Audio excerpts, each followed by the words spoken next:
What's up guys, it's TyranitarTube and welcome back to Pokemon Scarlet and Violet Riddles season. So over the last few days, both Kakaman and Ku are telling us information about the game. And we're getting so much, both little reveals and big reveals, that I wanted to put it all and properly stabilize the information we know. So in this video, we're gonna talk about the 4 concepts in this game. Because trust me, when I read all the leaks that are happening, it doesn't make sense to me. Man, how do I even start this?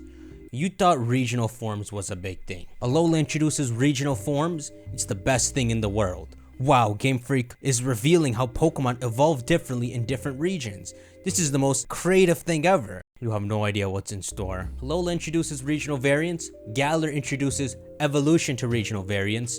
This game multiplies it by 4. I don't know why. There's so much in this game, I don't know how they're gonna top it when it's time for the next generation. Essentially, in this game, there aren't just regional variants, there are 4 kinds of regional variants, but it's not as simple as that, so you'll see. The first one is regional variants. Yeah, the other 3 aren't regional variants. There's some next thing. For this, I'm gonna take you back to Riddler Ku. At one point on Riddler Ku's Twitter, he tweets what his plan for revealing Scarlet and Violet information was gonna be. That is, of course, until Kakaman came. Here's the tweet on June 17th. It shows he was gonna talk about gimmicks in March, the mascots in April, RFs in May, new Pokemon in June, and then we're in the current month, characters in July. But for the month of April, which is when he talked about 2 RFs in this game, later we learned that when he called it RFs, that F can mean fake. So it seemed like whatever the 2 riddles he tweeted were about, which is a Tauros and it seems a Wooper riddle, that they were gonna get R fakes, whatever that means. But if you look at his plan here,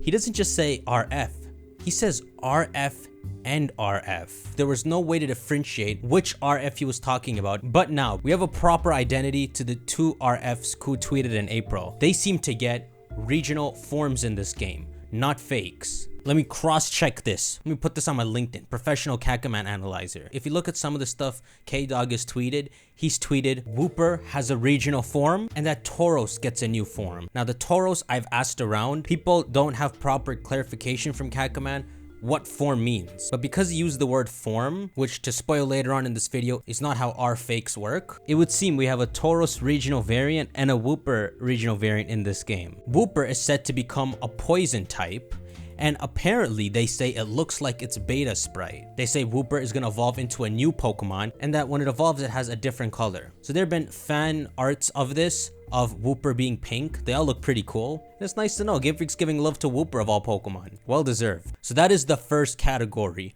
of new concepts in this game. Straight up regional forms, just like we had them in Alola and Galar. The second concept in this game is getting into the gimmick. I talked about the gimmick in an earlier video, but it seems the gimmick in this game offensively gives you a typing without you becoming that typing yourself. The best way I can explain it is Steelworker, the ability Dhelmise has. Steelworker gives Dhelmise stab on steel moves without Dhelmise having that 3rd typing. There could be kinks in our understanding of it, but that seems to be how the gimmick works. But the second concept is in this gimmick, certain Pokemon seem to trigger a form change when you use this gimmick on them. So every Pokemon can use the gimmick, but certain Pokemon transform. This gimmick form is the second concept. We don't have any proper images on this, but we speculate that this flower Pokemon is maybe a Laleep or a Cradilly that the gimmick was used on, and so maybe it gained the affinity for the poison type and also got a form transformation. Pretty much like Mega Evolution. Though we don't know if their stats change when this happens. I would expect they don't. I hope this makes sense. The third kind of Pokemon is R fakes. Seems to be R fakes. We got Kakaman and Ku, and they're both referring to these different form concepts differently. Like Kakaman, get with the cool lore, study up. Contact me, I'll give you a degree in Coology. And then meanwhile, Kakaman is tweeting in broken English and Japanese because he's faking his language. Even recently, you seem to hate Riddler Ku turning information into riddles instead of telling you straight up. Even Kakaman is starting to like riddleify his tweets. You can only go so far before realizing that giving information for free sucks. Both for you who has the ego of knowing the information and for the people who just read it and say, okay, now I know this. The third concept in this game are regional fakes. How do I explain this? If what I'm about to explain is how it works, this is crazy. To explain regional fakes, let's refer to Ku.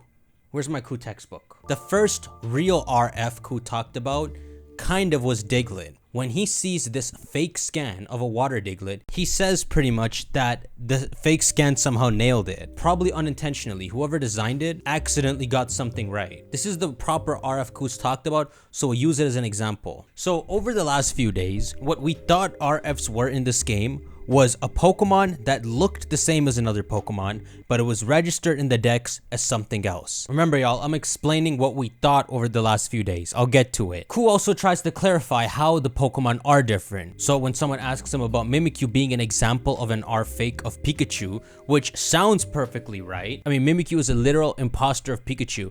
It's like an early RF. But to summarize Ku's response here, essentially, Mimikyu is a good example, except that Mimikyu is its own Pokemon. It's entirely its own Pokemon. The way Ku describes it, the imposter Pokemon is basically a repeated design. So then people started to read this tweet as R-fakes being quite literally the same Pokemon discovered in another region, but named something else. Kind of like if they discovered Alola Ninetales, instead of making the connection to the Gen 1 Pokemon, it's registered as a brand new Pokemon entirely. See, when someone speculated this, the Diglett R fake could be a water Pokemon that acts as a water surge sprouting from the ground with the face that looks like Diglett on it. It's totally water, just looks and behaves like Diglett. Ku tweeted the speculation and said, not looks like, just the same. So it behaves the same way, it has Diglett's face, it's as if it's literally the same Pokemon that was found in the Paldea region, whatever it's called, that was unrealized as an existing species, which was unfortunate because I enjoyed the eerie vibes I got from imposter Pokemon, like going close to this Amoonguss and realizing it's not one at all. It's some creepy Pokemon pretending to be one, just standing there menacingly. So this was the idea for RFs.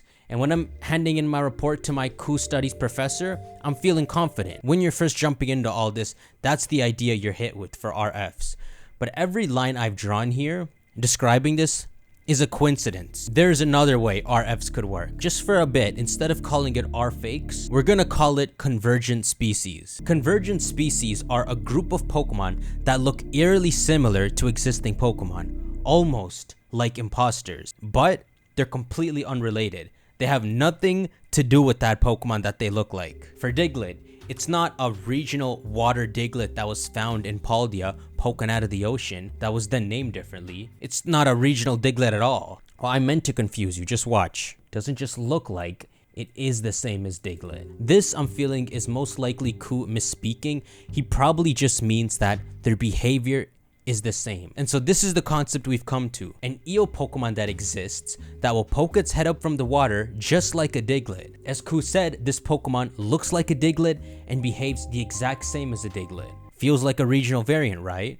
It sounds like it has to be, but it's not. Let me see if I can clear the mist now. This is the big difference. This RF eel looking Diglett and the Digletts we know have different ancestors. Quite possibly completely different species from a whole different background. The Digletts we know may have evolved from moles to here. The RF Digletts evolved from a water creature into eels, and then, by pure coincidence, either from the adaptation required in the Paldea region, these eels began to act the exact same way as Digletts. Their species began to converge. So if a foreigner went to Paldea and saw these water eels in an aquarium poking up from the sand, they'd ask around if that's a Diglett, but it's not.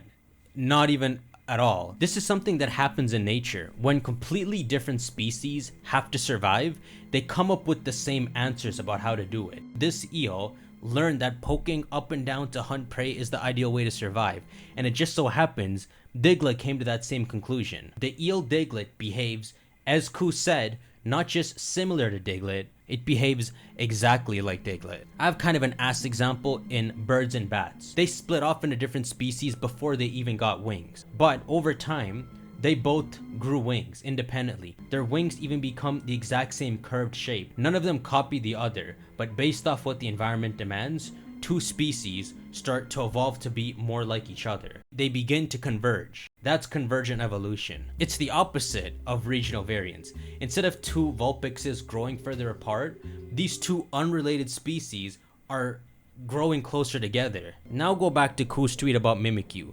That's why Mimikyu isn't an RF at all. Mimikyu is just a ghost pretending to be a Pikachu doll. There's a little bit of oddity because when this happens in nature, it's mostly in very small examples, but Pokemon just took it to the extreme, and it seems like they made an eel Pokemon that instead of having small similarities to Diglett, they dialed it to the max and made it evolve to just pretty much have become Diglett accidentally. It would probably take millions of years for two unrelated species to start to look that much like each other.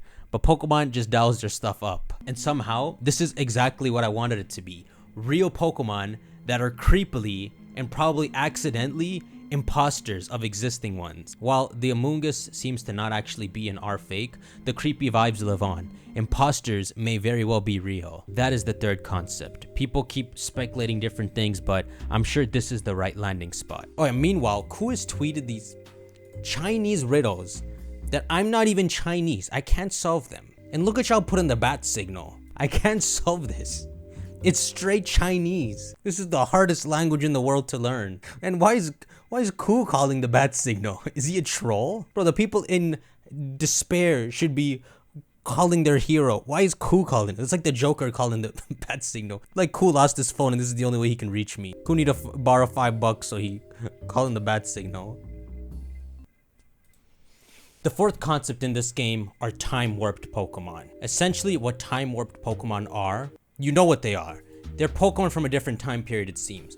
There's many theories going around, but first let me show you some examples. Amoonguss and Jigglypuff. Now, these examples will put a little asterisk, whatever it's called, on them. Because depending on who you ask on the internet, they'll say this Jigglypuff and Amoonguss are actually RFs, but you ask other people and they say they're time-warped Pokemon. So we just need more information to differentiate them. But what time-warped Pokemon seem to be are ancient Pokemon from the past that have appeared in the current time. They consider these Pokemon that appear to be the ancestors to Pokemon that exist now, like this ancestral Dracula Jigglypuff.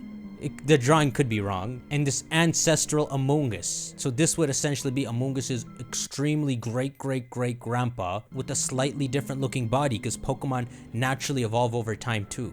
It has different spikes, its leaves have grown down more, and apparently when these ancient time-warped Pokemon appear in your game, they'll be called something else. So this it won't even be called Amoonguss. So we're gonna have both these regional fakes registered as something else, and these Pokemon from the past registers something else. The dex is going to be mad filled with similar looking Pokemon. So those are the four concepts in this game.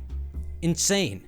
You could have spread this over 4 generations. One way they could top Scarlet and Violet is if they just continue this in the next game. Introduce more R fakes, more regional variants, and they probably can't do time-warped Pokemon anymore. Or they could, you could find a way. But I think going forward from this game, R fakes are gonna be a thing. Anyhow, about these 4 concepts, there's one last pretty cool thing to talk about. Kakaman is playing Pokemon Scarlet, and so he's shown us this alleged ancient Jigglypuff and alleged ancient Amoonguss that are gonna be called something else in this game, right? But when asked if there are future variants, like there are ancient variants, he says something along the lines like he can't properly confirm. And he also tells us that he's playing Pokemon Scarlet. So I mentioned this last video, but it's almost like if you played Pokemon Violet, you would get future variants, which you just have to sit and think about. Ancient variants in Pokemon Scarlet, that would be ancestors. And then future variants, that would be the descendants of Pokemon that exist now. Maybe they could be mechanically modified, or maybe they've just existed in nature for another 1,000 years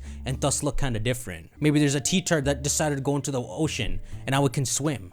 You bring him from the future, now we got this swimming T-Tar. And in that logic, if there are future variants, whatever Pokemon come from the future would have different names as well and be registered in the dex somewhere else. I think based off what Ku tweeted, it seems like there's about 130 Pokemon in this game, and that's gonna include all these similar looking Pokemon. Anyhow, I'm gonna call it quits here. Go on and shank that like button. Those are the 4 concepts in this game. It's freaking crazy. I'll see you on the next video. Take care.